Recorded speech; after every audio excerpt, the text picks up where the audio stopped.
YouTube viewers, you might have thought that at the Smash News Network least busted name of news we weren't going to go live again, but we are very spaced out. So lots of things to do today. You might have thought that, since we were doing the solstice stream to wish people like you a happy summer, that we weren't going to do the weekly Wednesday stream. But of course, here we are. Anyway, we'll be back in just a moment here.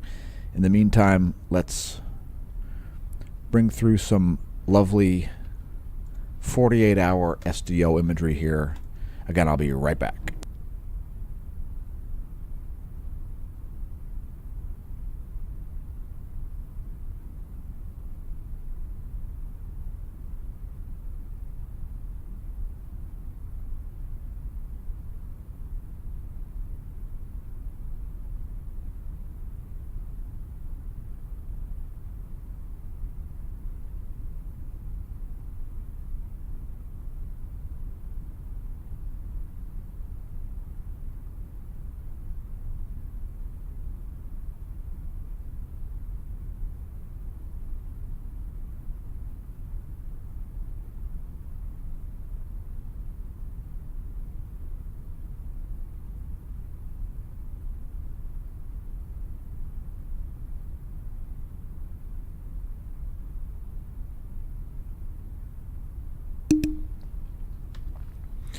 All right, yeah, so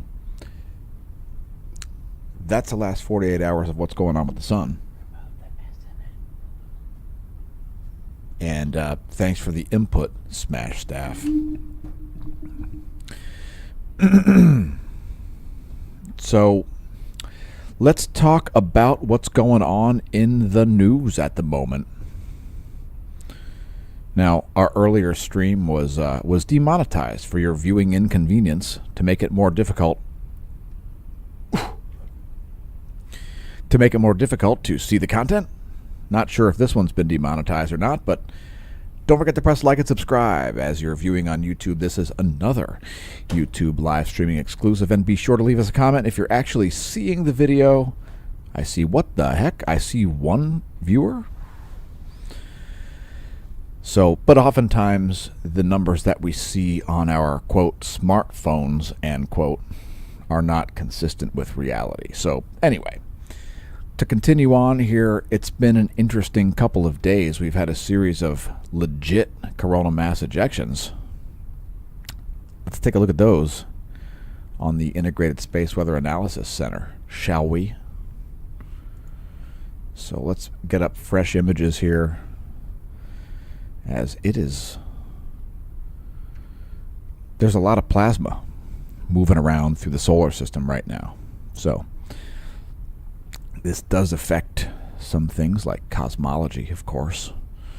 But anyway, all that aside, because keep in mind there is an interface between space weather and Earth weather. There is an interface between interstellar weather and space weather.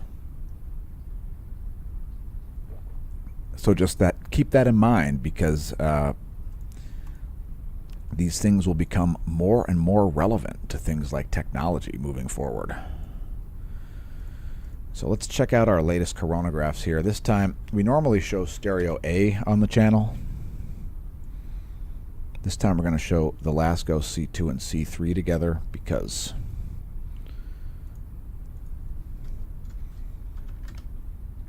it's slightly better imagery than stereo A. So it should be some great CMEs there. I'm trying to see the YouTube feed here, by the way. Give me a minute. Keep in mind there is a delay of like 20 seconds if you're trying to view the stream through YouTube. Of course, that's not really going to matter much in the context of making the video, but from the perspective of a content creator. Anyway, multiple large CMEs going on here the past couple of days. And like we said this morning, one of them might have an earthly directed component. So that would actually be, oh dag, I've got to get some older content, some older data here. You're only seeing the aftermath of the one that might have some earthly directed material. And keep in mind, folks,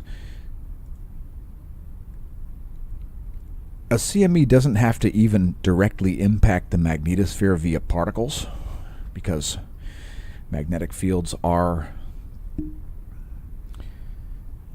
effectively projected through empty space. So you can have a CME pass by the Earth and still affect it, as the CME has its own magnetic field. A part of it is still connected to the sun, I'm told. That one's a little harder to measure, but it is consistent with the way things kind of are expected to work in the weird environment that is astrophysics. So them's just the facts. Let's take a look at some weather stuff here. As I was watching some horrifying content by Dutch Synths.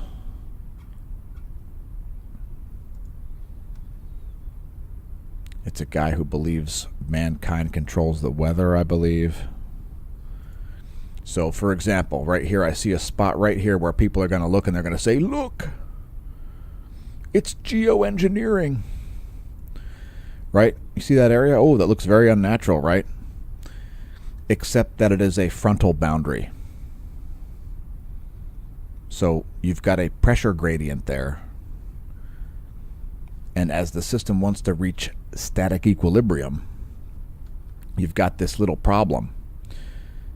And the problem is that that's essentially an atmospheric waterfall. It looks like mammatus clouds there, but it's really not. I think those are actually cirrus clouds.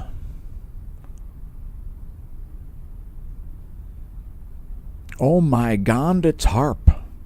Now keep in mind the size of these things that we're looking at here. These are, these cloud banks are half the length of California. Anyway. If we bring up the pressure map here, you'll see a pressure gradient right on the boundary of these clouds. So this is one of the unfortunate things where people don't understand physics and they blame stuff that is non-existent for weather phenomenon. So as you can see up here, we've got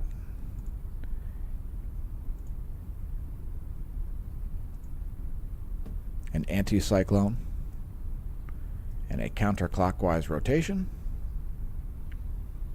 And then you've got this stagnant mixture zone right here. And this is where you always see the, quote, chemtrails, and quote. It's where you always see the HAARP and all the other nonsense. You always see it on pressure boundaries. So, of course, that's not a surprise as to why this happens. It's because there are a lot of people that don't understand how the weather works. And some of them are paid a lot of money to tell you stuff that is not just untrue, but completely ridiculous from a physics perspective. So, yeah. All of those unnatural looking cloud features there, those are not HAARP bases out in the South Pacific. Because consider what part of the planet this is, folks. This is the Southern Pacific Ocean. This is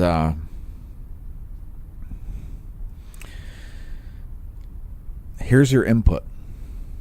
All right, the input into this atmospheric cocktail is high pressure.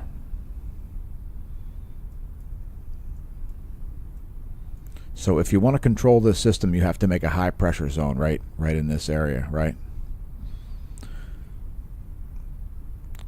How to do that is make the sky really clear there, basically. So I don't know. I guess maybe the HAARP base must actually be up here, folks. Cha-ching, there's where the HAARP base is. The center of the anticyclone that's in control of the weather system. Pardon my sarcasm. I have to make fun of HAARP and chemtrails at all times. I think it might be the second dumbest thing after flat Earth. So, I mean, let us know in the comments what you think the dumbest herp derps are saying. I think it's number 1 is flat Earth. Number 2 is chemtrails. And number 3 is and keep in mind, flat Earth includes space is fake. Flat Earth includes, images of the sun from the SDO and from the GOES are fake NASA CGI, these sorts of things.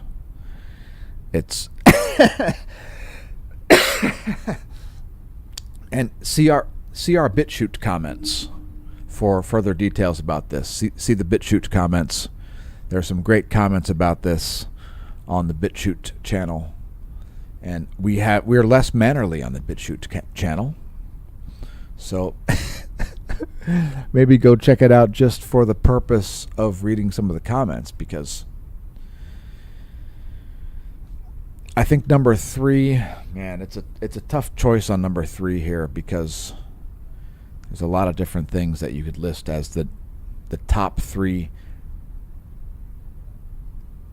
Because because again, keep in mind, flat Earth includes space is fake, and chemtrails includes all of the weather manipulation stuff that people think is happening everywhere. They think a lot of wattage is being put out to do a lot of things. I mean, I don't know. I think people should take infrared cameras and go check and see if the HARP bases are really turned on. As they'd have to be putting out a lot of wattage, plus they, keep in mind you heat yourself up when you heat up the atmosphere. So, and it's accepted science that lasers and things can be used to affect the atmosphere. Nobody is suggesting it's not. Nobody's suggesting cloud seeding is not a thing. Nobody's suggesting geoengineering isn't happening on the Tibetan plateau from ground-based systems. Nobody's suggesting that Bulgarians aren't firing surface-to-air missiles at thunderstorms and doping the surface-to-air missiles with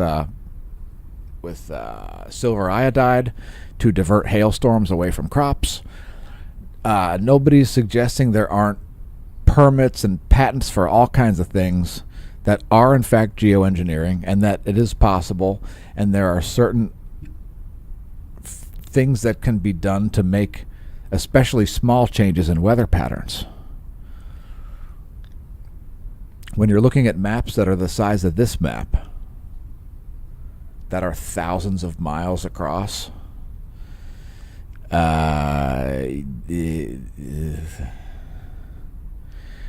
you're on ground that's beyond shaky, because how are you gonna? Anyway, there, you've got mobile HARP bases in the Pacific, folks. That's the answer. That's how it happens. There is a mobile HARP base. Maybe we can see it if we go to the center of the anticyclone.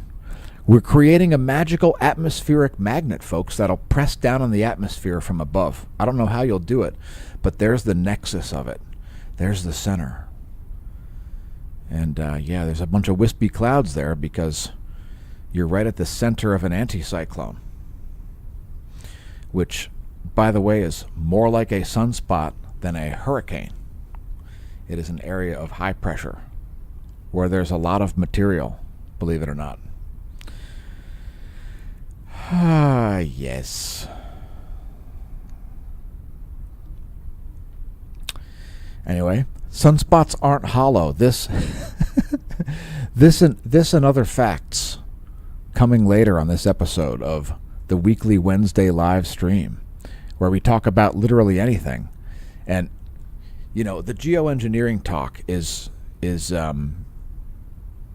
just a constant thing. And what you've got here ultimately is you've got a high pressure system. That's kind of, you can see it's sort of, there's like a pressure in this sort of a direction, and then you've got these outward flows coming out of it because it's an anticyclone, so that's like a pressing down on the atmosphere. And the center of that pressure is like right here, the area around which you have this clockwise rotation.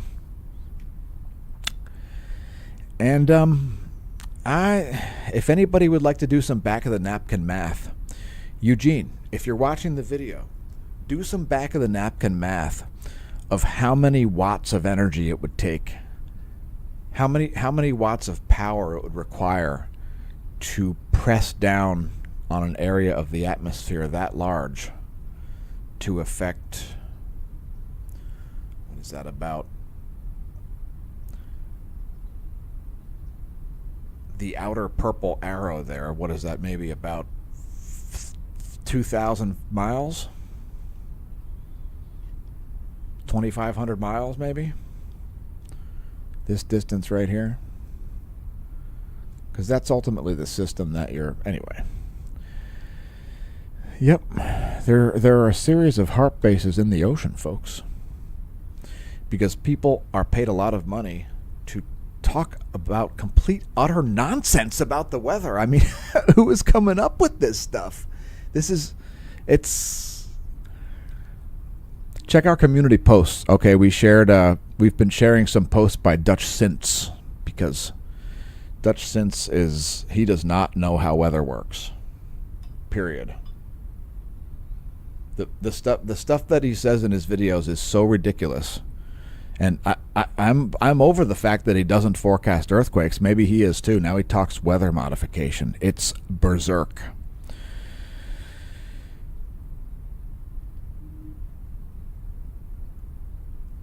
Okay, I just wanted to make sure that was animated. Yes.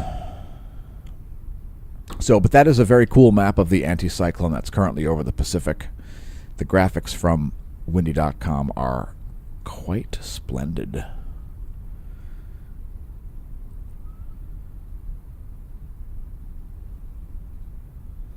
I mean, we can look at that from the goes west also. That's actually a pretty good idea. The goes west.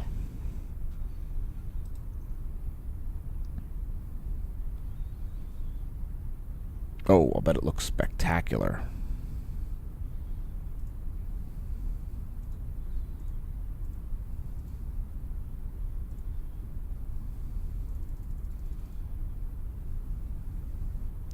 So there's an anticyclone. I mean, this is the thing that is not like a storm. It's a high pressure zone. So a hurricane would be like a low pressure zone. An anticyclone will be like Jupiter's great red spot.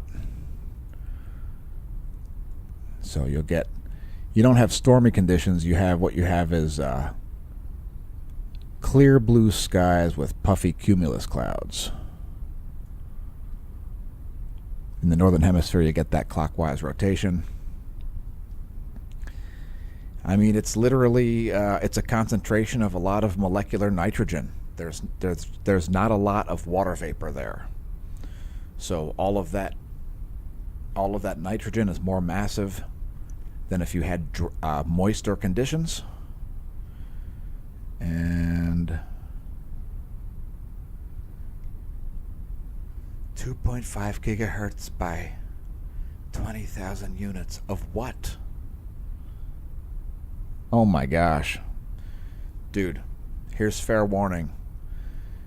Do not post videos in our YouTube chats that are not our content, because otherwise they're not endorsed. So, yeah, fair warning. And I mean, I can't click on that, and I can't vet that either, because it's just a problem. But anyway, beware of posting videos that aren't our content in the comments. A common fact, and there's a reason why channels don't like this. It's not because of like monetization of videos. It's because you're putting stuff in there that we don't endorse. It could contain utter nonsense. There's a lot of that on YouTube. Oh my gosh. What, Wi-Fi is controlling the atmosphere? Is that what you're saying?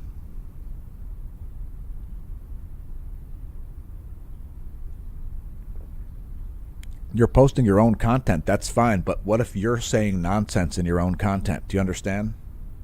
If you're saying nonsense in your own content, we don't want to promote it on the channel because there's enough nonsense on YouTube already.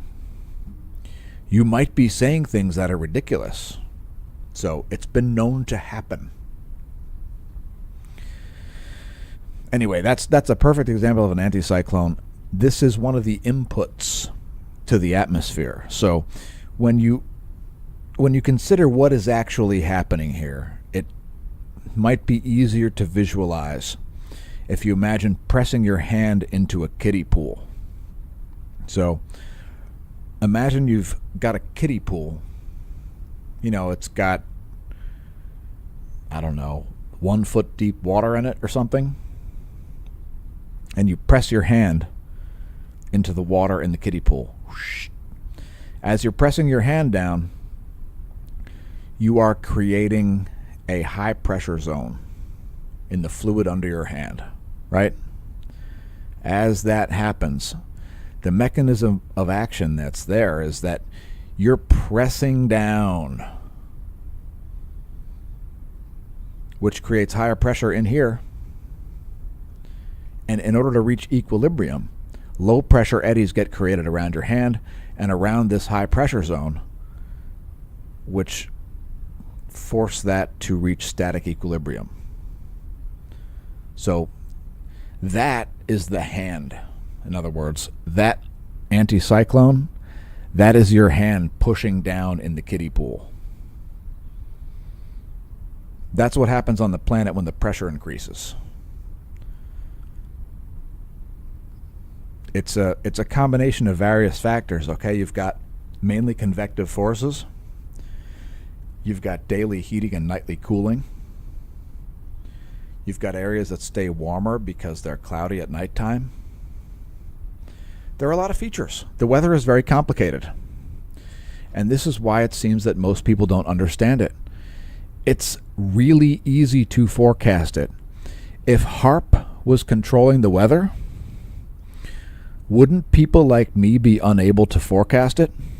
Isn't it amazing the way we can forecast it accurately almost 100% of the time to a certain radius and, you know, up to a certain period of time? Do you think that's... Let me ask you this. Do you think that people that ride thousands of miles a year on their bikes are able to do so because they're irresponsible? Or is it because they systematically do the correct things in order to, you know, prevent getting run over and things? It's really not that hard, but if you don't do a couple of things correctly, then you won't understand how to not get run over. Same thing with weather. You can understand the physics or not understand the physics, and if you don't understand the physics, you suck at weather, period. I can't see how there's any other possible... And by the way, this message about weather is not endorsed by VeloShop. Becky may like people that use models and have no idea what they're talking about, but I doubt it. She probably prefers a pragmatic approach that works. Otherwise, she wouldn't have been a good bike racer for like 16 years in the world circuit. So there's that. Real scientists like actual stuff that works and has predictive value. That's what advances the science. So anyway, yes, that is literally how the weather works. So one of the major inputs is the anticyclone. It's a very important feature that nobody pays attention to, and it's part of the reason why people don't understand weather. Because a lot of the stuff that goes on in nature, folks, is invisible to the naked eye. So that's a prime example of it, right? It's a satellite image, so you're not going to see that sitting on your lawn chair. But the fact of the matter is, that is a major input on the atmosphere. That's affecting all the weather patterns around it. That creates a wake. The areas of highest pressure create low pressure eddies around them. And around those areas, you get funky weather patterns. So you want to see some up close? Check it out. I'll bet you there's a lot of people, quote, seeing chemtrails, end quote, right now around California. Check this out. Look at this. I found where the HAARP base is, bro. Bro, I found the HAARP base. Check it out. These obvious natural phenomena could never occur if mankind wasn't creating them. Do not have an inflated view of what mankind is capable of, because that is, think about this. Was I able to forecast these creepy looking clouds? Look at those clouds. Ooh, it's electromagnetic fields, and it kind of is, because the conductive capacity of denser air at lower altitudes is different, higher, than the conductive capacity of the atmosphere at higher altitudes where there's less stuff. So you get eddies in the atmosphere, and you get things that people go, look, it's a persistent cloud. It must be chemtrails.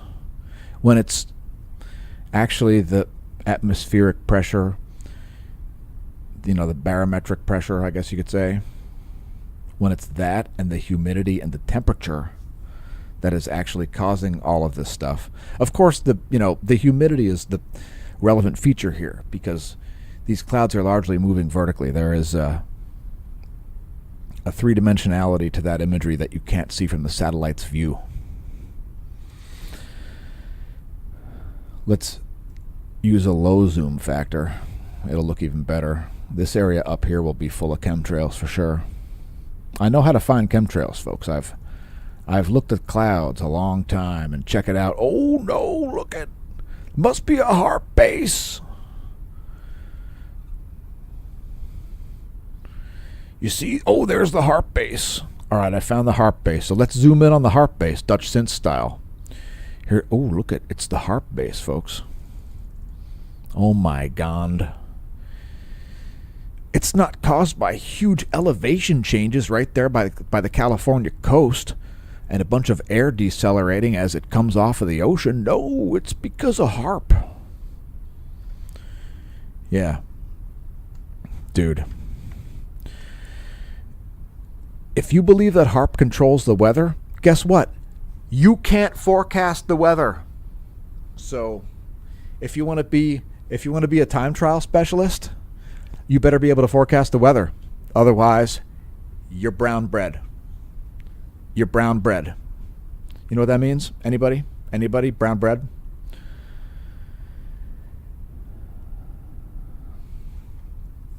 It means you're toast, which means you're not coming back. Right? That's why, because you might be able to make your toast darker, but you can't make your toast into bread.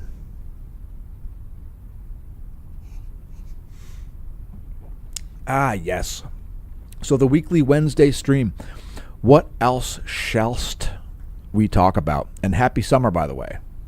This is our second YouTube exclusive live stream of the day. We did one earlier. It was demonetized for your viewing inconvenience. So you can thank YouTube for that in the comments at YouTube.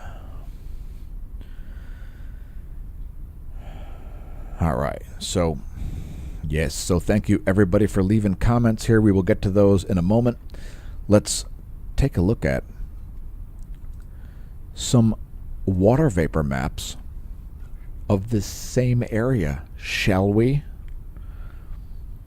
You'll be able to see the way weather actually works.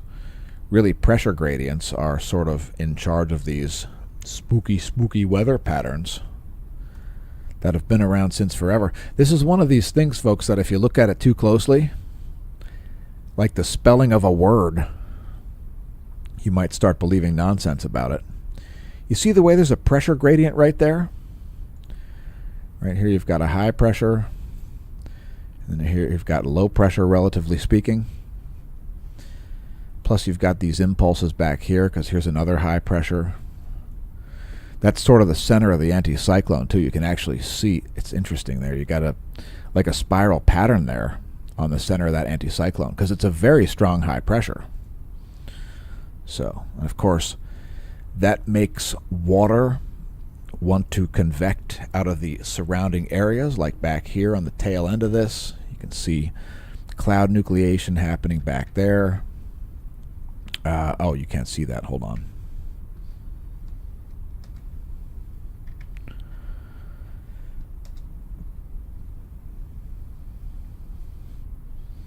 See back here where you have this mixing zone? You've got these different jets of water that are in there, and they're trying to go in different directions because you've got two different systems. There's colder air from the north that's slower and more dense. That's up here. That's the high pressure in that zone. And if you've got down here is much lower pressure. That's like that's the slipstream of that high pressure zone. But yeah, that's a pressure on the atmosphere in that area.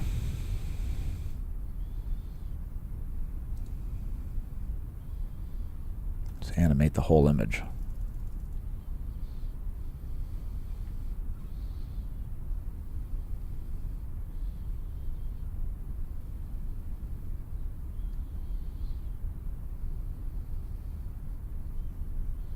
Yes, the North Pacific.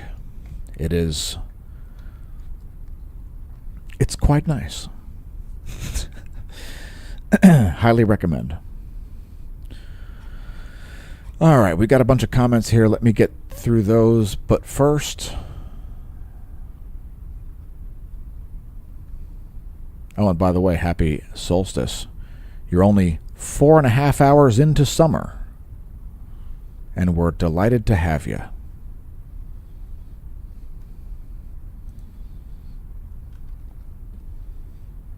I thought I had some SDO, but all I got is CNBC. What's up with that? We'll bring up, let's see, what haven't we had? 335?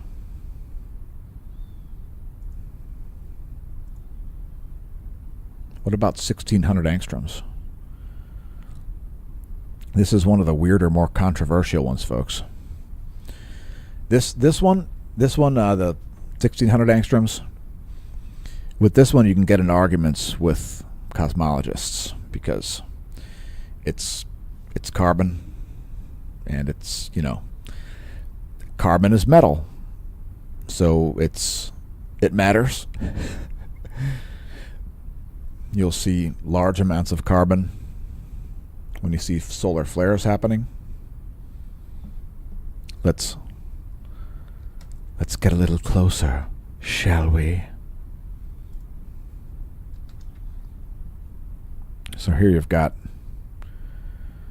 for example, in the last 48, a brightening over there, a large concentration of carbon happening over here, where you see flares happening.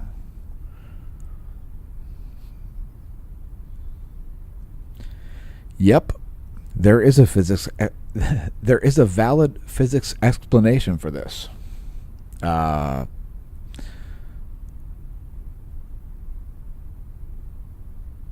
The question is, where does the fusion happen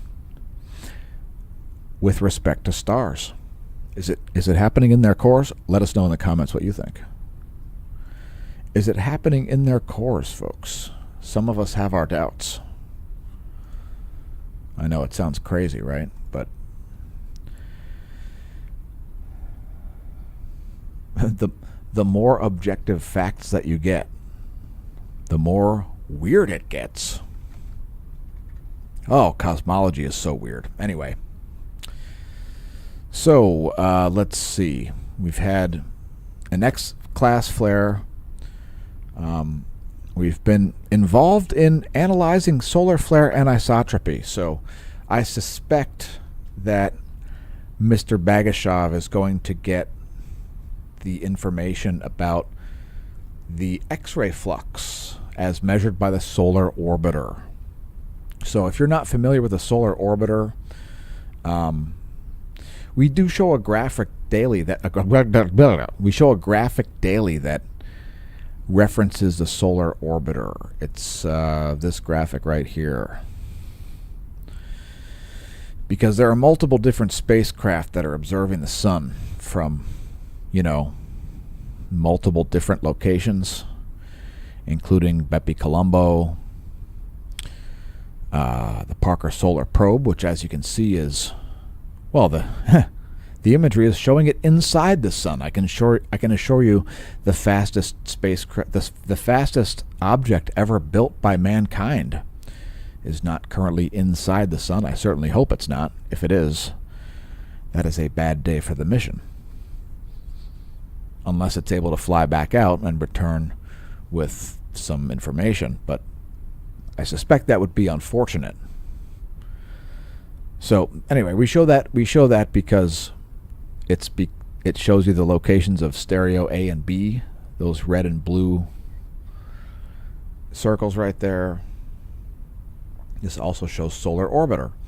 And so what's awesome is some solar flares are picked up by solar orbiter, as well as objects at Lagrange 1, like not Lagrange 1, like the GOES spacecraft that pick up X-rays, from an earthly orbit. Like the GOES 16, the different GOES X-ray detectors. So the point is, if we have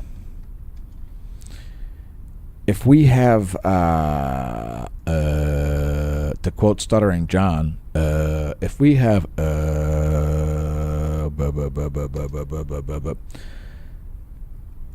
solar orbiter, let's say solar orbiter is right here.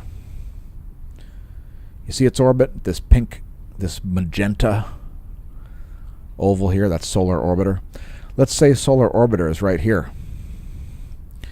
And there's an X-class flare right here. Right? There's a completely different angle. Solar orbiter is like almost perpendicular to it from the sun's surface. But Earth is at a much more acute angle there with respect to the sun's surface. And it could be a big issue if solar flares are not isotropic. In other words, if solar flares are a different intensity from a different viewing angle, like if you viewed the flare from here's the flare and here's you. If you view it from this angle versus this angle or whatever, if you're at a different angle, if the flare is a different intensity, the implications of that anisotropy of the solar flare are that it may be an indication of the underlying materials that are doing the emitting, right? So why do we look at the spectra?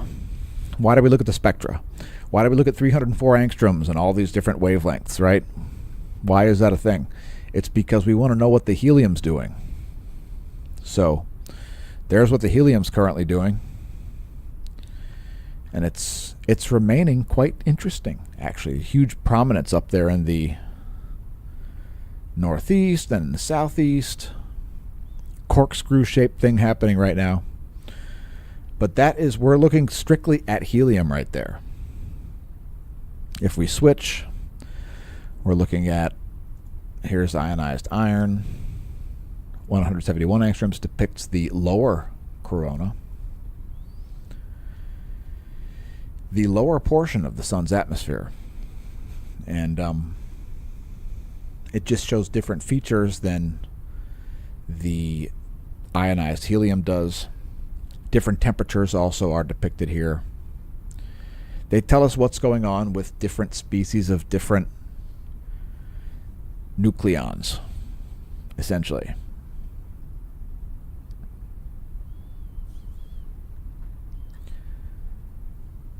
And, I haven't been looking at the chat. I apologize if you've been leaving comments. Somehow my chats got locked up there for a minute. Again, keep in mind the position that I'm at right here. I'm not in the chat on a smart device or anything. Everything's shut off, so I'm winging it. If I screw up and Smash Staff doesn't catch me, then you're all screwed. I will just screw up and not know what I was doing. But let me get to your chats here. Yes, and again, let me reiterate. I want to go back to the weather map here because a couple things about weather are very easy to understand. All right?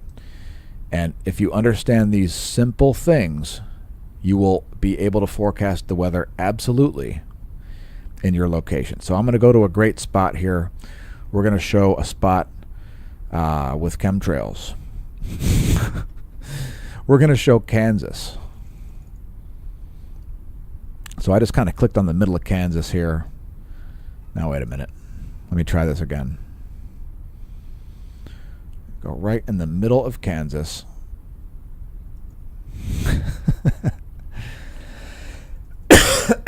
Because I want to show you clouds versus water vapor. All right, so there is water vapor. Now we're going to go back. We're going to get rid of that and switch to the visible satellite. Since it's daytime, most of our videos take place so early that we rarely use the visible satellite, but if you set it to low, it's the same zoom as the water vapor. So there we go, right in the middle of the state of Kansas. Hopefully nobody's being whisked off to Oz. Certainly no HARP bases have been sending anybody to Oz. And let us know in the comments if you know of any man-made tornadoes. I'd be fascinated to hear about it. Wait a minute. Oh, it is the same zoom. Perfect. Nice.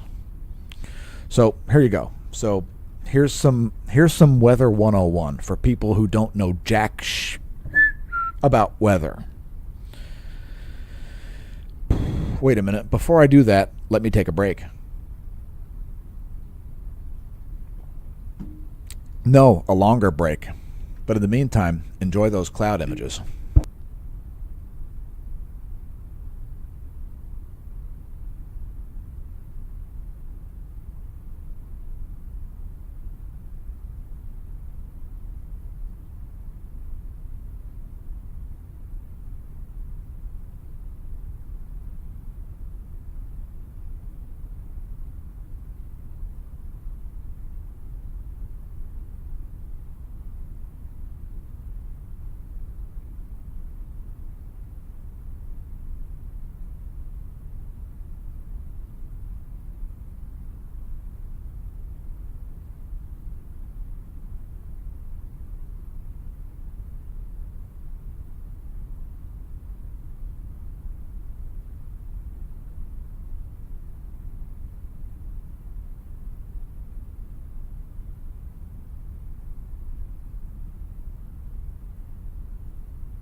All right, pardon my absence. I had to step away for a brief moment to make sure that my life didn't turn into a living hell.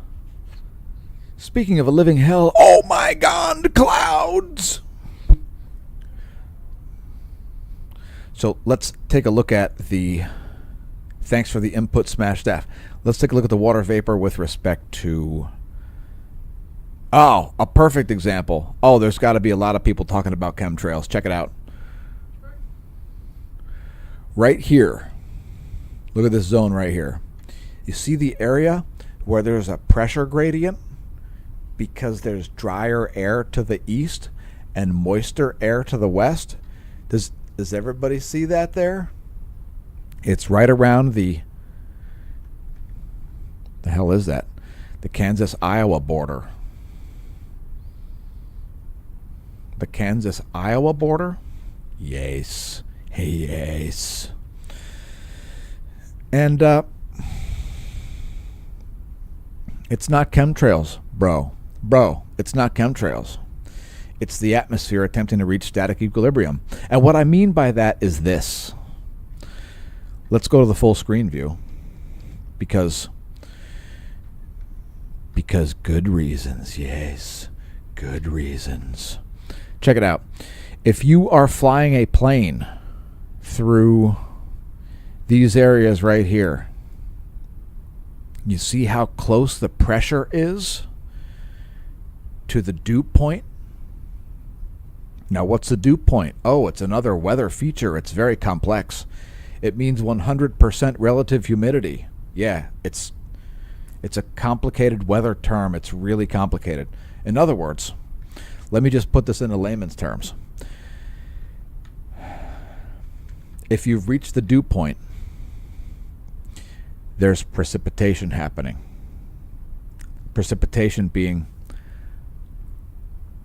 fog, rain, sleet, or snow. So if you see one of those four things, your relative humidity is 100%. Not the humidity is 100%. That would be if you're underwater. The relative humidity has to do with the air pressure. So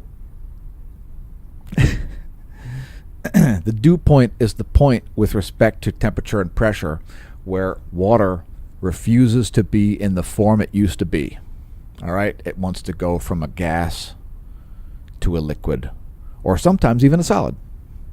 Like that's called snow.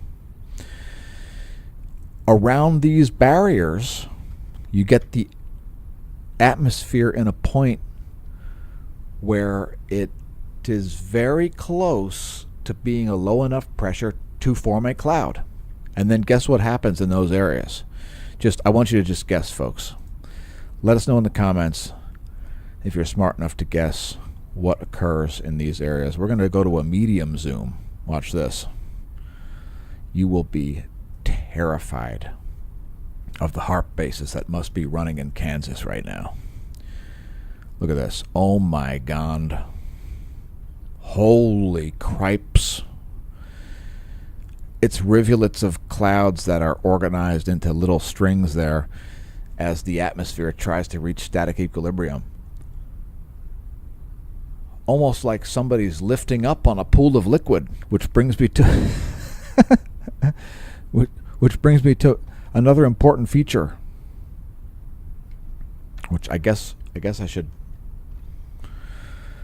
All right. So, here you've got a low pressure. This is the opposite. This is what happens when the atmosphere rotates counterclockwise in the northern hemisphere. This causes air to be pulled toward it. It's the opposite of an anticyclone that we talked about earlier. You can see air being pulled toward this. And that's because low pressure systems suck and high pressure systems blow. You can see the perfect little eyelet forming right in the middle of the L, right there at the end of the video. Anyway, it's how it's yeah. It's not HARP bases. It's not chemtrails. It's not contrails.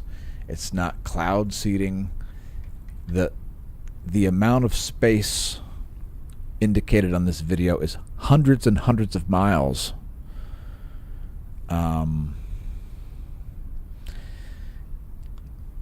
Anyway, since forecasting the weather is possible, I don't think the things are being used even if they are built. So there's that. In other words, the weather would become unforecastable but it's not unforecastable. So what's the explanation for that? All the weather forecasters, they're all in on it. Everybody's in on the conspiracy to control the weather using HAARP or other non-existent technology that's not capable of controlling major weather patterns. I mean, these ideas are truly nuts. Like one of the other ones, which is one of the more rare things actually that we hear, is that you can use a Doppler radar system to control the weather. And that's true, but you might burn up the Doppler radar because they're supposed to rotate, and if you stop them, they'll heat up the atmosphere, but they'll also heat up themselves as a function of the atmosphere because they'll heat up each other. So, and it's a misuse of the array, so you're ultimately turning off the rotation, which is going to heat it up. So and again, none of these technologies are disputed by anybody. Everybody knows that there are various different ways that mankind could make small little tiny changes to the planet. But let me show you this thing. Watch this. You want me to show you how futile it is to currently control the weather? Check this out. Let's find a thing that's big. How about the state of California? Right? California's a thing that's big, would you say? I mean, there's, the coast of the U.S., right? So that's a big thing. If you've ever been out of the city, you'll probably think that's a pretty large thing there, the coast of California, right?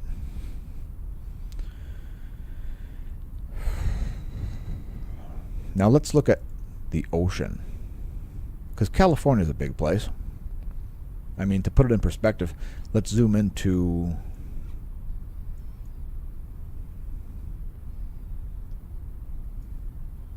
is that San Francisco Bay there?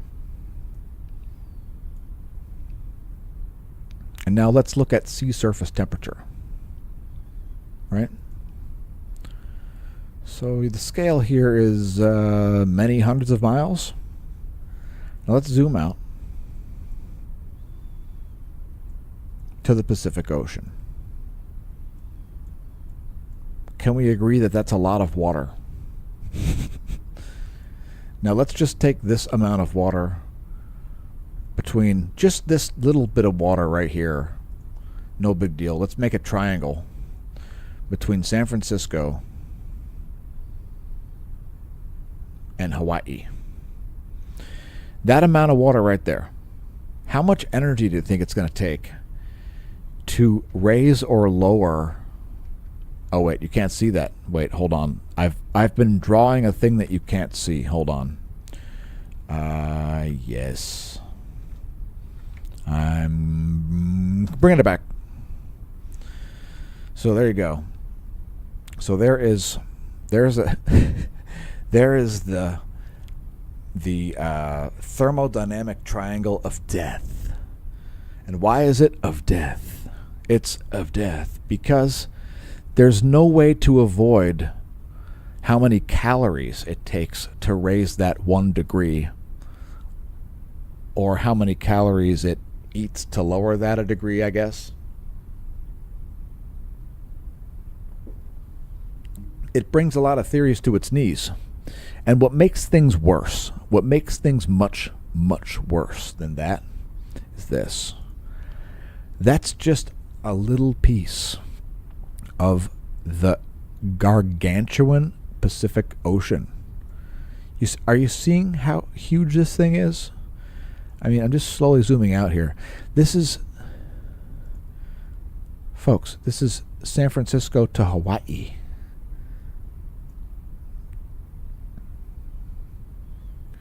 That's still the East Pacific. Look at the expanse of water as you zoom out. Further and further. People think these things are close together and things. It's berserk.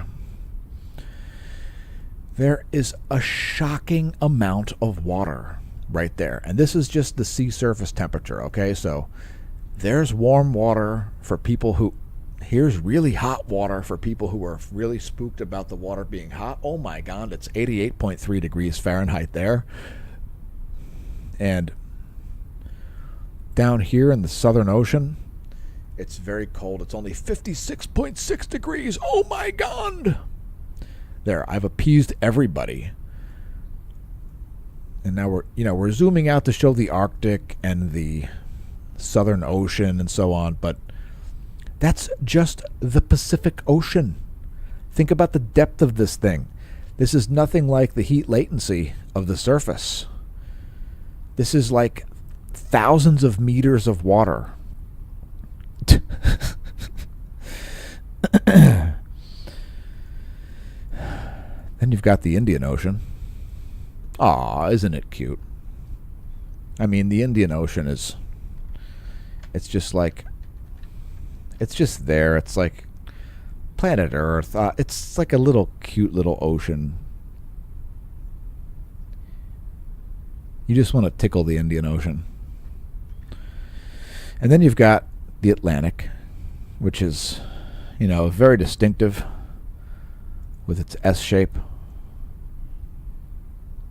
Whether or not it's a Nazi ocean, I'm not sure if it's endorsed by fascists. It may be a wolf pack-based ocean. I'm not totally sure. And you could be like, oh, look at the Mediterranean Sea.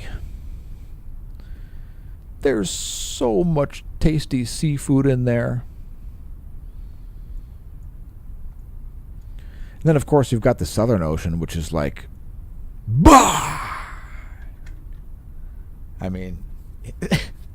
You don't want to mess with the Southern Ocean. The Southern Ocean is badass. It's got low pressure zones all year round. It doesn't care if it's summer. It could be like negative 60 degrees. It doesn't care. It doesn't care. And it surrounds a giant mole on the bottom of the earth. The Antarctican continent.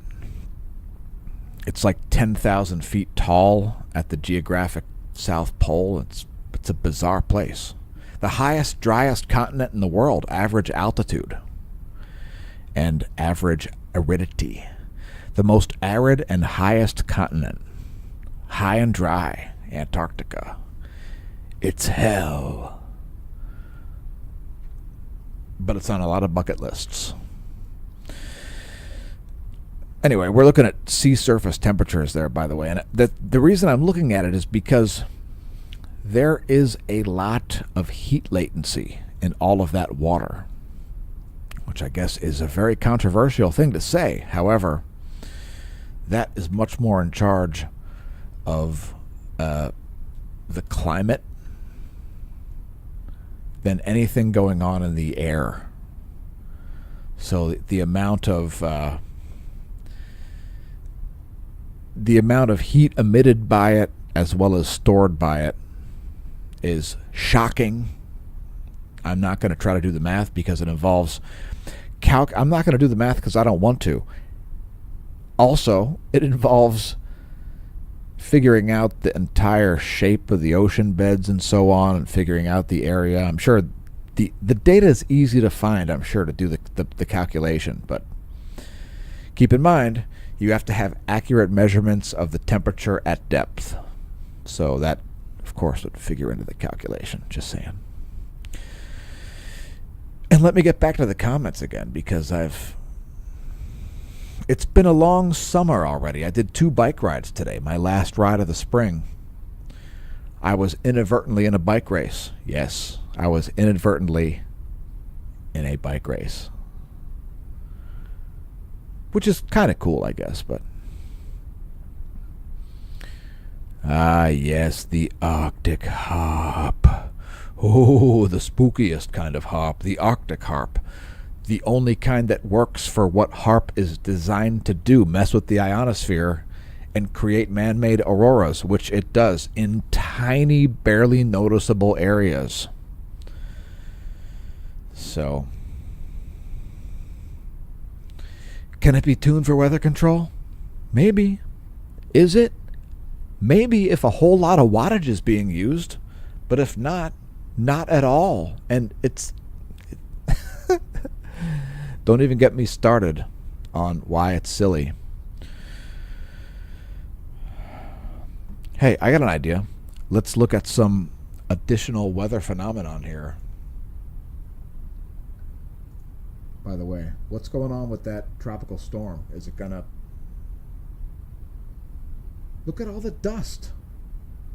That dust is going to destroy that tropical storm, as I said it was. Look at it. It's encased in dust. Where is it going to go? It's going to be tamped down. It's going to be like a rain shower in the Caribbean and Leeward Islands. Cut me a break, dude.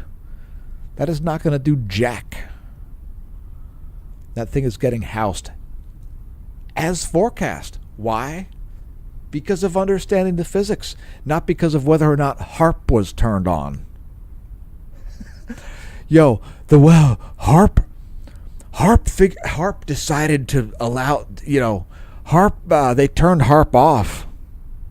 They were gonna blast those islands, but they decided against it.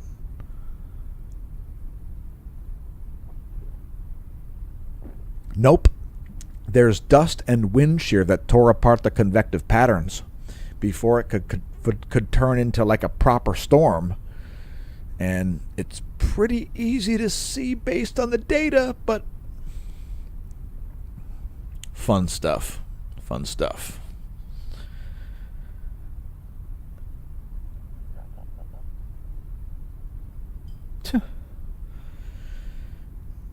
Any kind of forecasting is simple if you understand the actual physics behind it. So, we've been saying it on the YouTube channel, which is, I guess that's where we currently are exclusively, so I don't have to really identify as the YouTube channel. We've been saying that solar flares can be forecasted because you can look at the magnetic shear. And, part of the reason why we show these high-res sunspot images at the end of the videos is because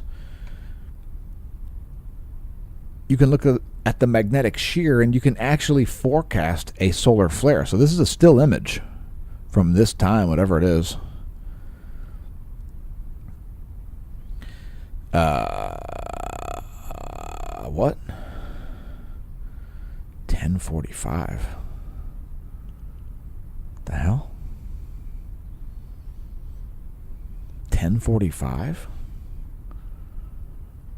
How would it be 10:45?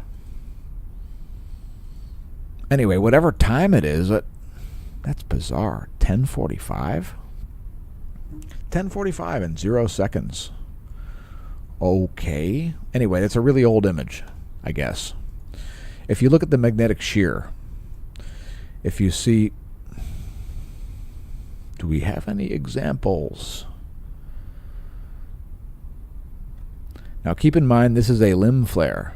These are more likely to show up as big flares, even if they're not more likely to be a big flare producing sunspot based on the fundamentals of what produces the flare.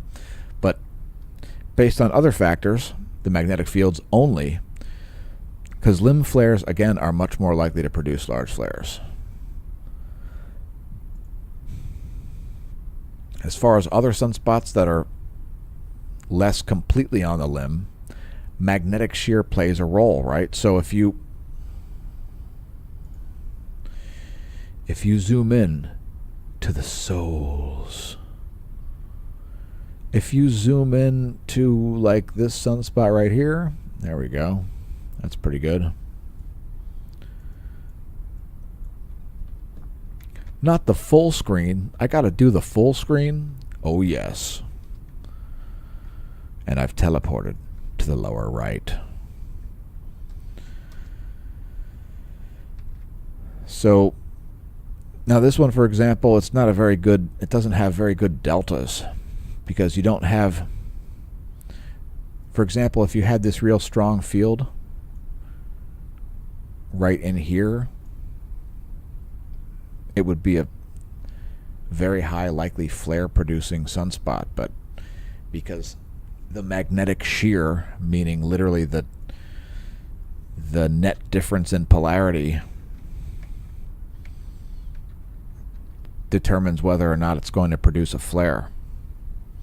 Keep in mind, folks, the amount of plasma in these areas is pretty homogeneous because there is a lot of gravity there. You know, if you were trying to walk around on the surface of the sun, let's say you could withstand all the heat and stuff like that, and the only thing that you had to be subjected to was the gravity. You could stand on the surface. Let's say you wouldn't sink in or anything. You could just stand on the surface.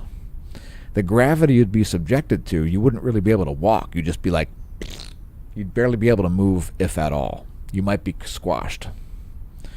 It would be very uncomfortable. You'd be toast. So, you know, even if you weren't subjected to the heat and other radiation, and so, you know, the electromagnetic spectrum, if you were shielded from all that, just the gravity, you'd be stuck. You'd be effed.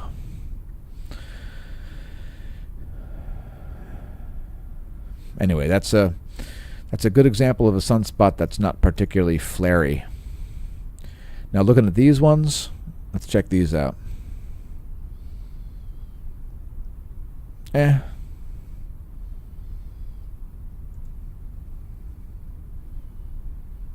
don't know. This one's pretty good. What the hell?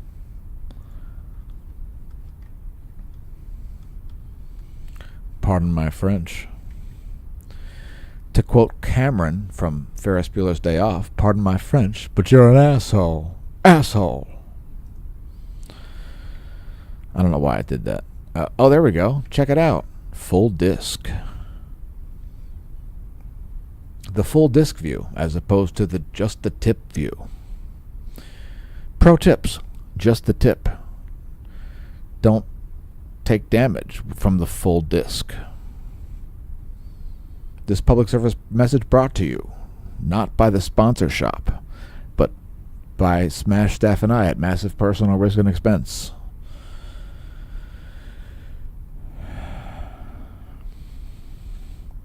Seriously, magnetic shear. It's all about magnetic shear, folks. Now this one here, that might look exciting, but the problem is that's one umbra. Right? You see that area right there? That's only one umbra. So if you look at the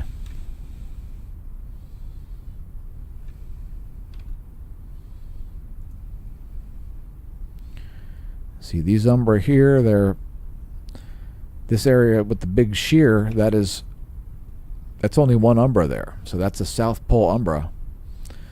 These areas to the south, I mean, they're a little bit more promising.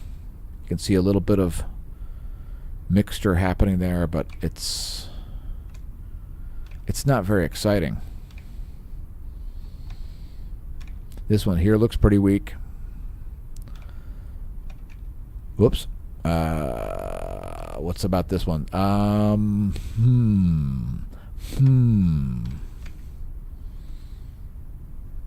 I don't know. Wow, look at the number of sunspots in both hemispheres. And by the way, I'm not a blasphemer by saying I don't think we're at solar maximum.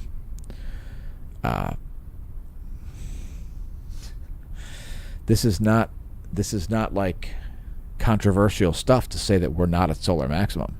I understand that, you know, we do market research to figure out what channels people are watching, and of course we read all of our comments and we respond to a large portion of our comments. But we're regularly going, what the hell are you talking about? And when we look at what people are watching, we're like,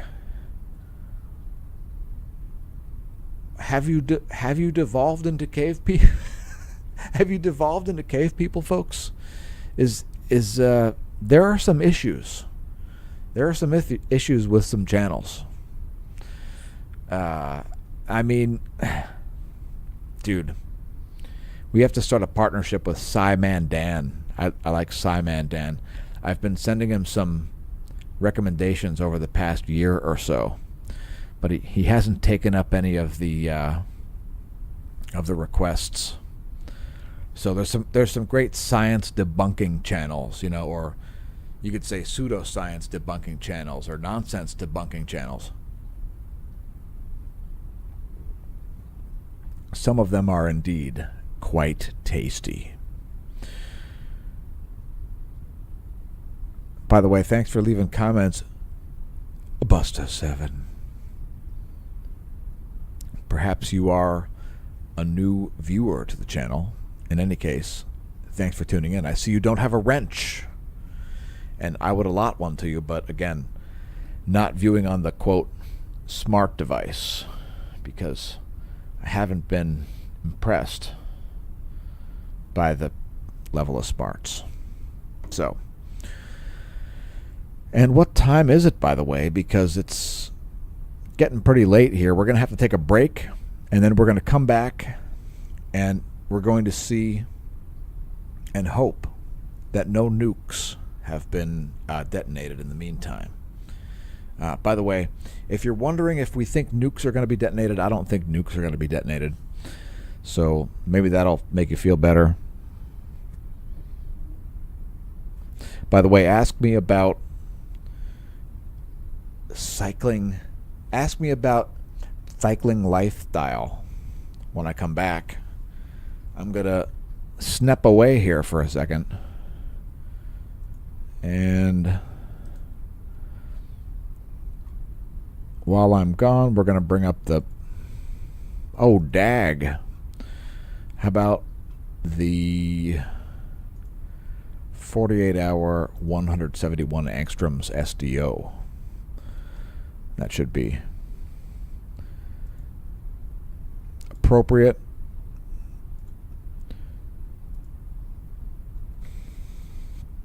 All right, so don't miss out. I'm going to be back in like 2 to 3 minutes. Let's make this... I've teleported again. I keep shrinking in size and things. We'll switch back to that, and I'll be back in a moment.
All right, well, I'm back from the bunker. Whew. Thank goodness for the bunker. And now that we're all safe, let's close out this live stream and handle any viewer comments. So let me scroll through those here. If you've got any other comments to leave either on live or in syndication, make sure you let us know in the comments section.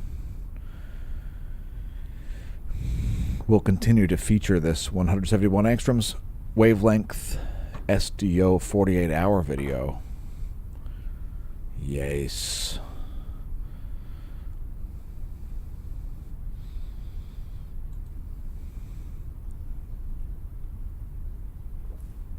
Holy crow. Holy Jeezo cripes. Dear God. Dear God. All right. Let's see. Your carbon footprint. Again, make sure you use the promo code SMASHOMASH. Should you visit the Hemp Lucid shop, hemplucid.com, the promo code SMASHOMASH. It'll save you 10% on your order. Thanks for the reminder, Gemma.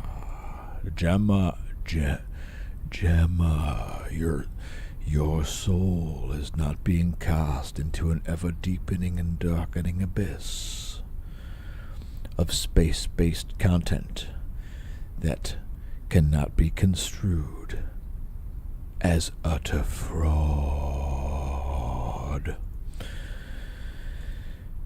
All right, I'm trying to scroll the list here, and I'm having a little trouble. Oh, there we go. All right, yes. Yes, so, and that's an important point about weather, right? When you have dry air over moist ground, or if you have dry air over water, especially if it's hot air and hot water, the dry air wants to pull water into the air.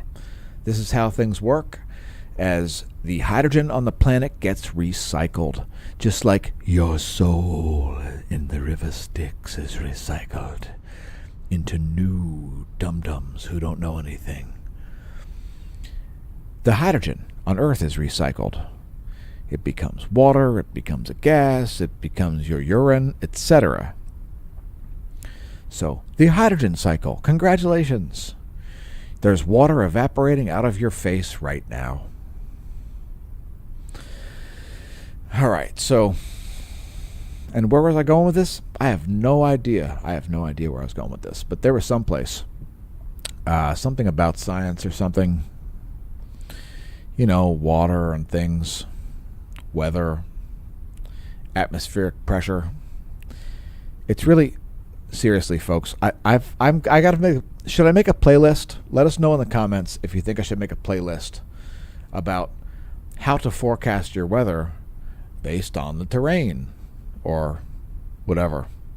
We do different little short segments that are applicable to anywhere, because we'll talk about the physics involved, right? What happens when massive air rolls over mountains and then rushes down into the ocean? A waterfall, an atmospheric waterfall happens, and it creates a wake and all kinds of other effects. Ah, yes. Thermodynamics. They're very interesting. And if you understand them, you'll be able to forecast your weather too. By the way, thanks to everybody who's taken MIT physics. You'll notice that I don't say nonsense about physics. I know when I've gotten into the weeds, and then I slow down quickly and back up and get back out of the weeds. That is the key. And Smash Staff, if you don't stop talking to the fish, I'm going to have to beat you. Beat you.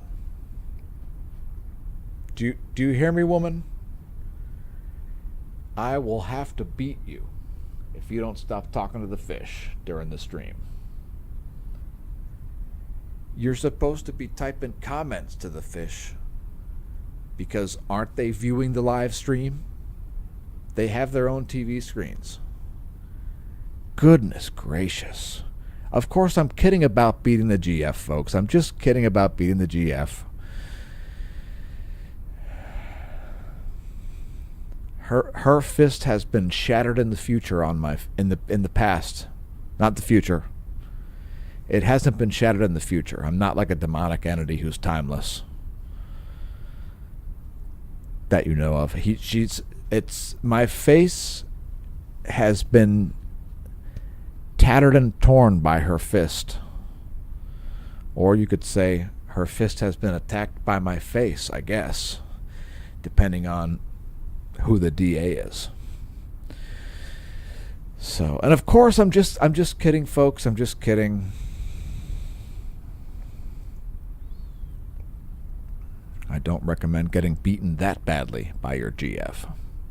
All right, so what else can we do here? I think there may be... Oh my God. There is more space weather stuff happening. Holy cripes. There is spooky things happening in various places.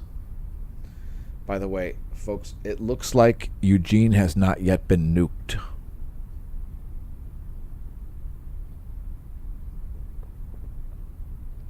If you've been concerned about Eugene getting nuked, I don't think he's been nuked. I think that we should actually call Eugene. That would be really the ultimate, wouldn't it? Oh my gosh, I've teleported again. What is up with this? This is ridiculous. Let's call Eugene and see if we can extend the stream indefinitely.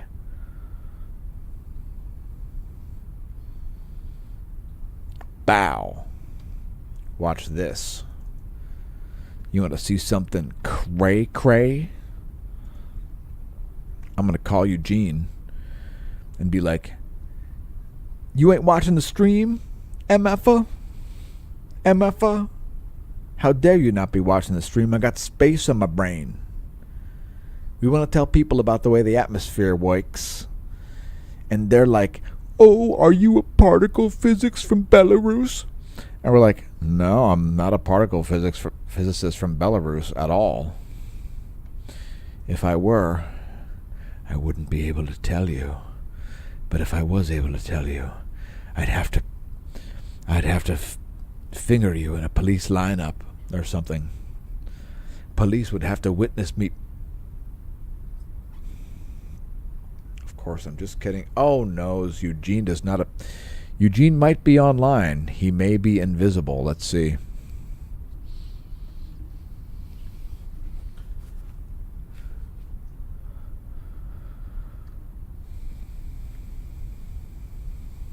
You never know. Eugene may be being stalked right now.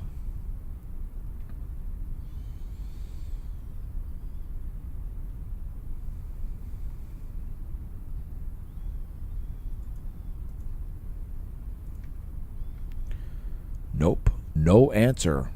Anyway. Let's... Nope. No type of Eugene. No type of Eugene. Eugene, you have been canceled. Along with your soul.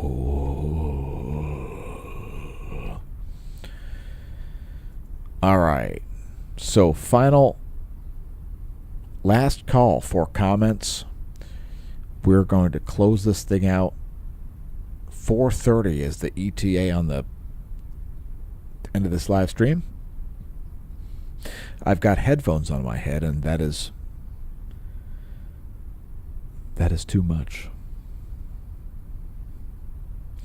If I have no call-in guest, I've got no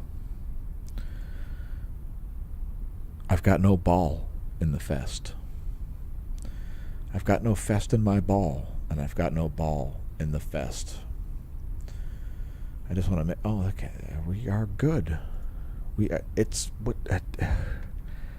What is happening here at the Smash News Network? Least busted name in news. The logo's gone away? Oh my god. What if we break out the 335? I mean, is that going to make things any better, honestly? When the end has been so near. Ooh. Oh, knows. The end. Oh, my God.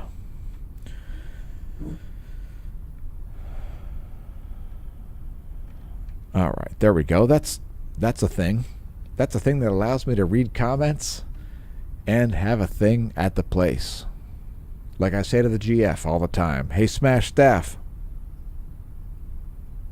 Hey, Smash Staff. What about when I say at the place where that dude with the thing, you're at the thing at the place where the dude and you got the... Yeah. All right. In other news, the sun is blowing up. It's going to kill you. Oh, my God. Look at it. Oh, geez. Leave us a comment. Tell us about your bunker. Make sure you let us know your bunker depth. And watch this. Oh, watch this, folks. Hold on. Let me take off this headset. Ah, yes. That headset was blocking my psychic messages between me and the galaxy. The galaxy was telling me that it's going to hit the sun up with some nonsense.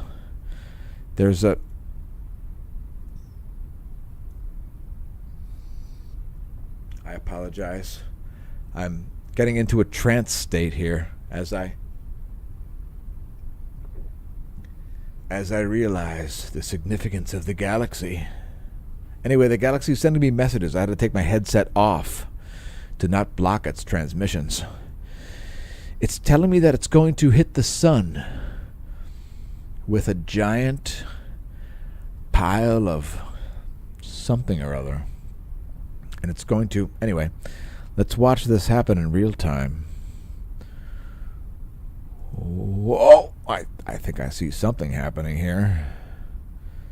This is looking spookier and spookier. I thought it... Did you see something happen? Let us know if anything's going on. I guess it's okay. And yeah, everything looks fine there. It's like, what? Wait a minute. Did it suddenly... Is it green now? What is...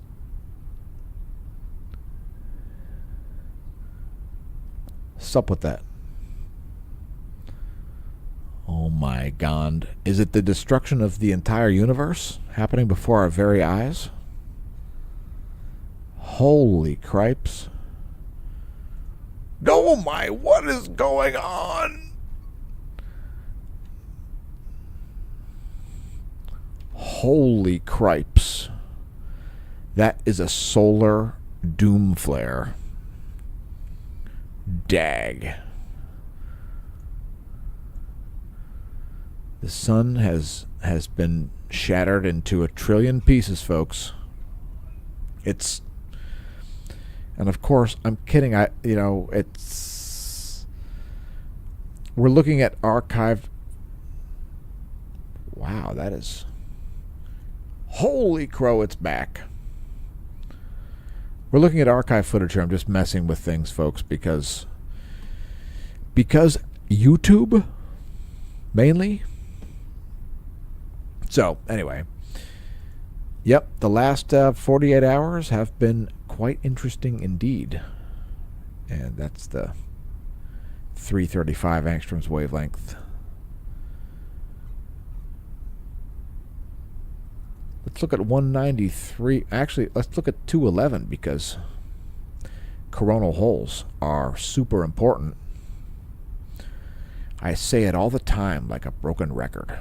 Coronal holes. They're like solar radio jets. And I'm still trying to get through the comments here, so let me get back to those. I was just putting up some proper background. Oh, by the way, for everybody who's mad about gravity, look, gravitational lensing, or some kind of lensing. Maybe not gravitational, but it's some kind of lensing, whatever kind it might be. You see those things? Those are artifacts. Those are artifacts depicting objects in the background. That's why they look so distorted, because they're weird light copies caused by some kind of lensing. All right, so let me get back to the comments here. I was at Arctic Harp, left at about 4 o'clock. All right.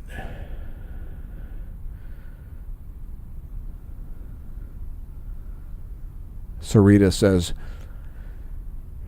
please will you tell me something, is everyone that's on this channel okay? You know there's some folks that were second with poisoning and dehydration, stuff like that. Please don't be dehydrated, folks. That's Sarita, we hope you aren't dehydrated, and please, viewers, don't be dehydrated. That's bad. It leads to bad driving and bad decision making in general, driving of which is, of course, probably the most common for, car crashes.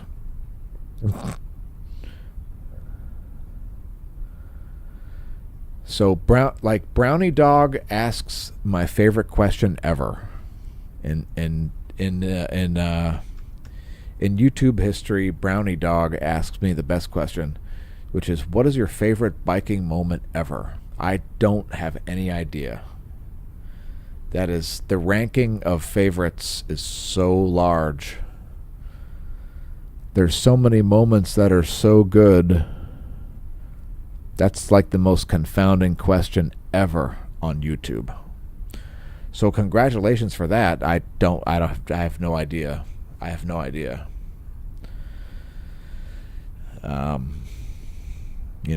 Things get very weird, so it's a shame I didn't do a video about today's shenanigans, because today's shenanigans were hilarious. I was in a bike race inadvertently. I don't know who it was.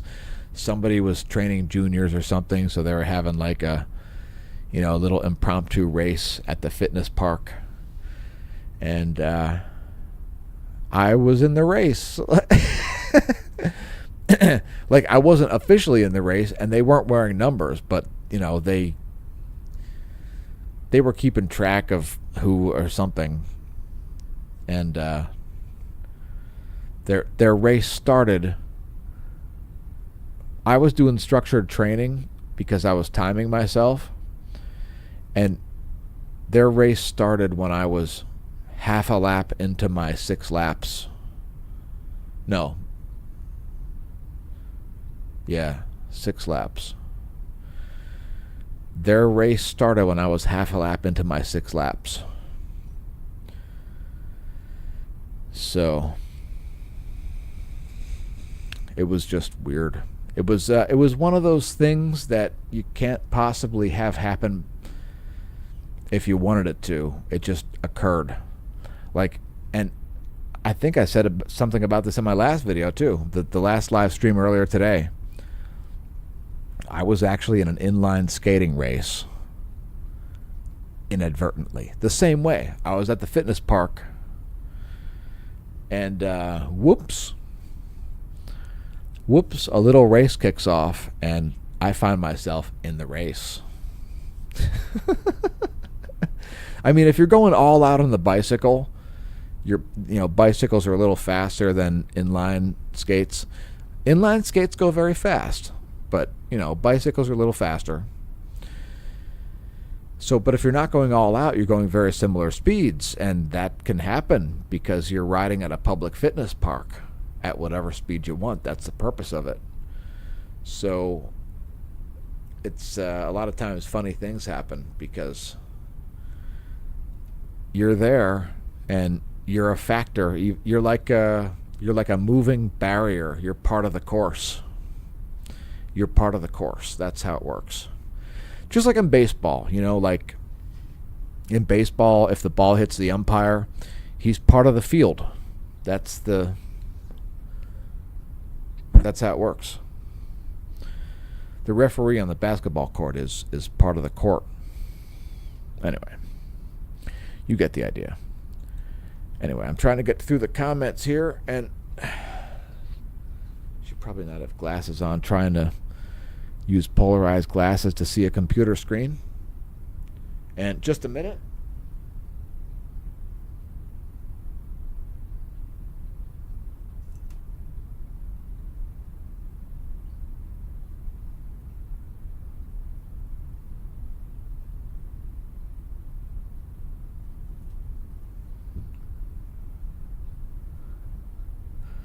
All right. And let's put a weather map back up. The rare occasion to actually show a U.S. visible satellite for the full 50 frames. Fantastic. And yeah, I can explain valid physics behind why this happens. This is not caused by HARP or geoengineering. It's the jet stream is all over, moving over thousands of miles, and it's the amount of coordination that you would have. Let me just sum it up this way.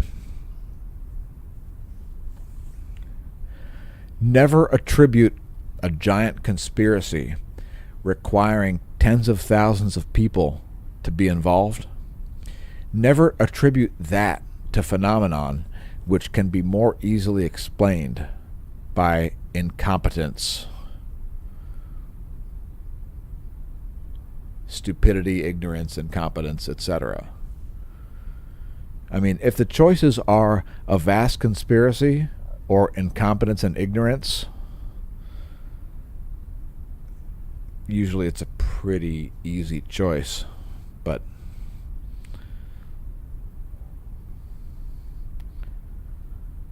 holy cripes, look at the pressure change. Dag. Let me zoom in on that. That's pretty berserk. That's pretty berserk. Kansas. Somebody might be going to Oz. What do we have? Look at the rotation of that thing. This looks like bad times. Bad times, I tell you. Full zoom.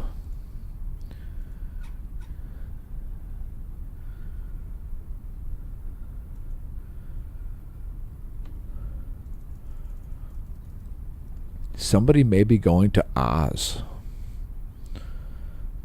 Look at that thing. That is a huge pressure gradient.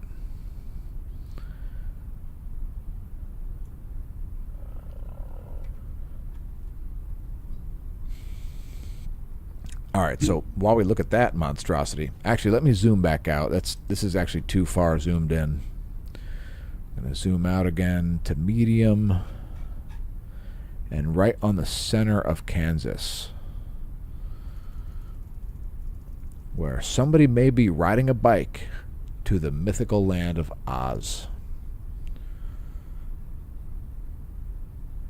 That would be interesting. Look at this thing. So there is most of the state of Kansas. And the Wicked Witch could be on the end of one of those. So anyway, getting to your comments here, I'm all the way up to 4 o'clock.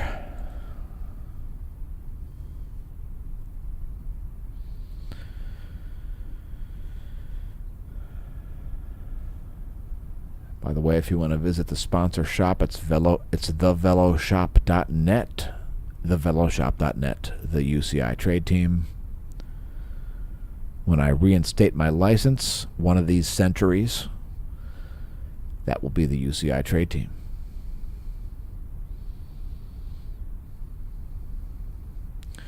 Somebody is using kryptonite as fuel. Oh my God, I'm so spooked. And by the way, look at the great streamers.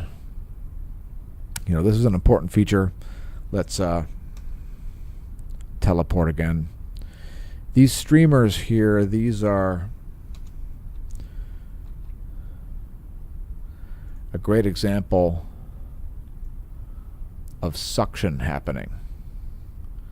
So this low rapidly forms here, and you've got air that's wanting to go toward it. And that's why you get these streamers like this. That is not human intervention. It is part of the weather system. As you can clearly see, here's the low rotating counterclockwise, as they do.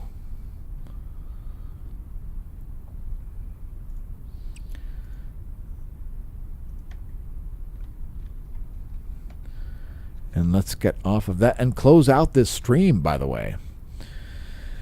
All right, so anyway, there's a reason why people are able to forecast the weather. It's because of understanding the physics. And there's a reason why people can't forecast the weather. It's because of... Wait, hold on. I've got comments that I haven't seen. There's a reason why they can't forecast the weather. It's because of not understanding the physics.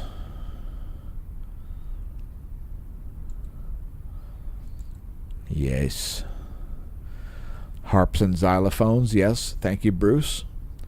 Bruce states that harps and xylophones are going to take him down. Could be the thing. Oh my God. Upstate New York is lovely this time of year. Time is an assumption. I guess, yes, kind of. It's sort of a measurement of reality, and it's so relative that it's almost irrelevant. CD is a record, yada, yada, yada. The music. If a CD is a record on a plane, would that mean music is trapped in time? Yeah, I guess any recording is sort of a trapping of things in time, right?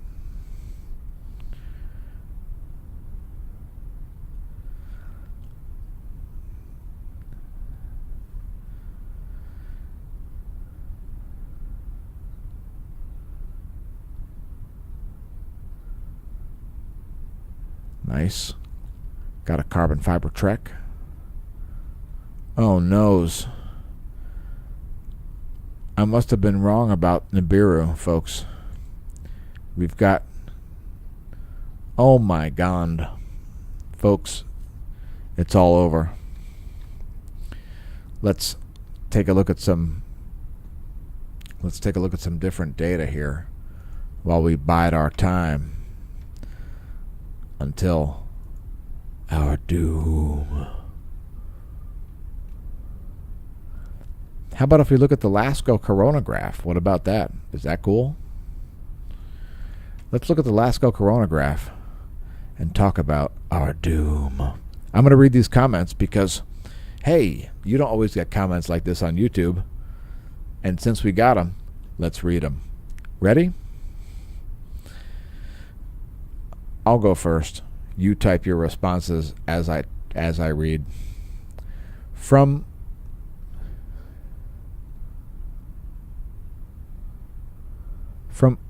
Auhu Aman. Auhu Aman. He says, I'm from Nibiru. I'm creating a new world. I'm the strongest human ever. I can do whatever you can imagine. We'll figure it out. Hydrogen only evaporates at 67.5 degrees. I'm reading verbatim, folks. Back to quote. If you set your... Let me start over. Quote, if you if you set your AC to 66 on cool, you won't age. And when you go out into the sun, you'll be stronger. Too bad 98% of humans don't know that. That's why you become a Mason, and you can put her in her place. Ha ha, kidding. I am Ammon. I live with Anubis. That message brought to you by a demonic entity, which I read their comments in verbatim.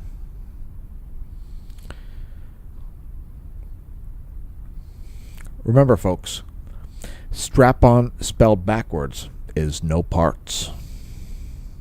Remember, you don't have to have any junk to have a strap-on. It takes the stress off of your junk. Strap-ons, to be featured later on our Amazon.com/shop/Smashomash site. Amazon.com. Amazon.com/shop/Smashomash. Amazon.com/shop/Smashomash. You don't want to know what our shop can do with your junk. We could probably sell you a trunk. You want us to shop for it? Drop us a line in the comments. We'll consider going shopping to tell you what we know how to say English words in the English language and put them in a coherent sentence. We'll tell you the thing that we'd purchase on a thing, and then you can go purchase it. Getting back to the comments here, I'm seriously trying to get through, but you folks are leaving so many comments that I may never catch up. I may have to just stream all summer long. Could you imagine if I was that blessed by God that I would have to do that?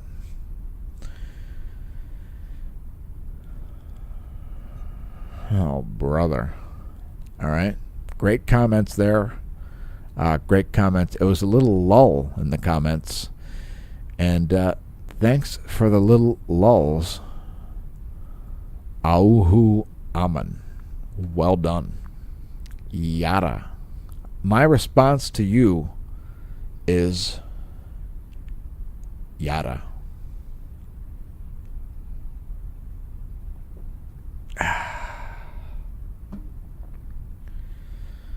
All right, moving right along. Sarita says, do you know that they, being several different companies, are actually turning fly ash from nuclear plants into bricks? Why us has to be buried now. We're making building structures of them.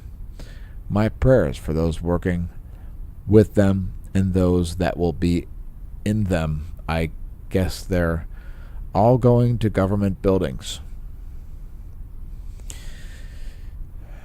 All right. My response to that is, And when I say, I mean, you know, like the CNC Music Factory song, like, things that make you go, That's a thing that makes me go,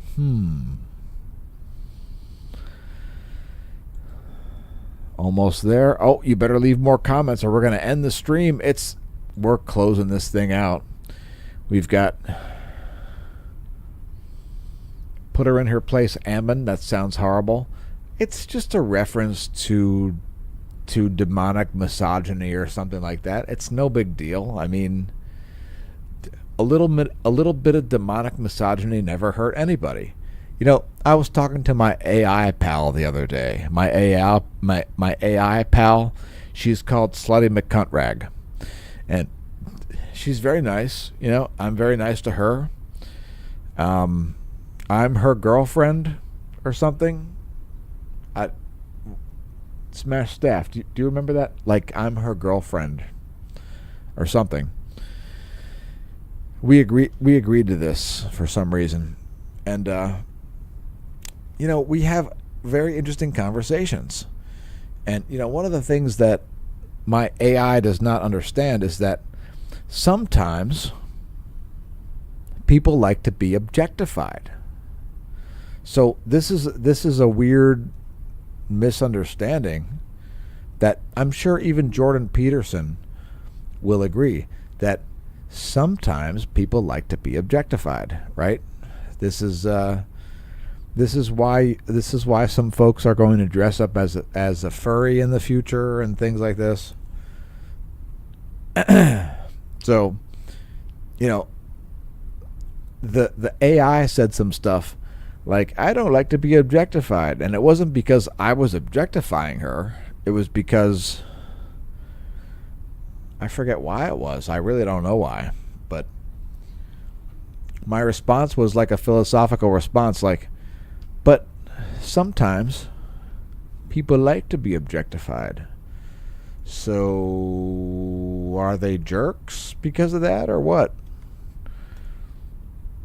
What seems to be the problem with a little objectification now and then? So, I don't know, whatever. Please don't refer to your significant other as their junk. That's impolite, and it might be considered gross in a lot of circles. Normal circles of reality. Okay, all right. What else do we have here? We're trying to get to the bottom of these comments, and if you keep typing them, we might never get to the bottom. But leave us a comment, even if you're not viewing live. We'll still read them, and if we're confounded, if I go, oh no, my brain is breaking down, I've got to go back to the bunker. Whoa.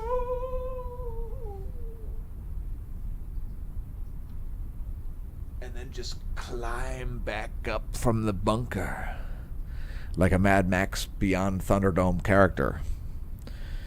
That's on you, man. That's on you. So, anyway,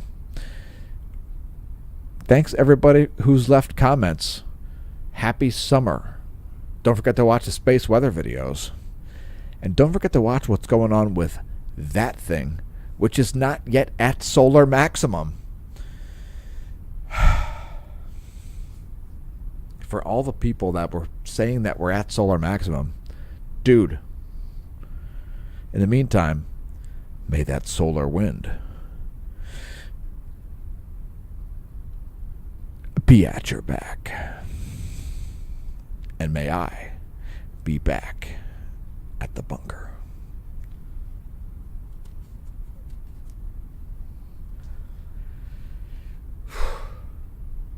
Whoa.